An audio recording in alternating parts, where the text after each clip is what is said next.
The stock market's selling off a bit today as President Trump announced a 35% tariff on Canada effective August 1st.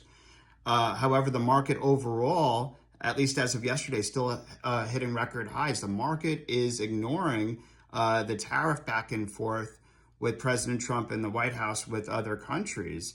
Yeah, it's partially because of the taco trade.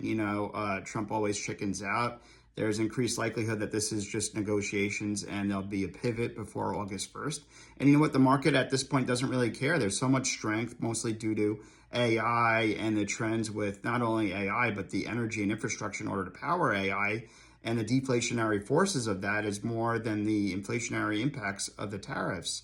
So that's why we hit record highs yesterday in NASDAQ, Bitcoin, and Nvidia. The market is going to continue powering up. Bitcoin hit 118,000, which is another record high. And you know what? In terms of Bitcoin, Bitcoin really has no top because the money printing won't stop. The government will continue to debase the currency. And Bitcoin will be a huge beneficiary of that. There's so much institutional demand, a lot more than the supply of Bitcoin, that's only going to push the price higher in the long run. And governments won't stop printing money. We've seen this throughout history. Gold has done well. Stocks do well in that environment. Now Bitcoin will do well. I wouldn't be surprised if Bitcoin hits $200,000 a coin by year end this year. And Bitwise, Matt Hogan also said that as well. And obviously, let's see what happens. And then Ethereum is also doing very well right now. You might think of Bitcoin as digital gold. Well, Ethereum is digital oil.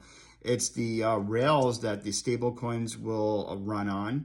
And Circle IPO has done very well. And, the USDC for Circle, that runs on Ethereum rails. And right now it's about $200 billion asset, addressable market for stablecoins. That could easily go to 2 trillion. That's a 10x opportunity. And you know what will benefit from that? Well, Ethereum.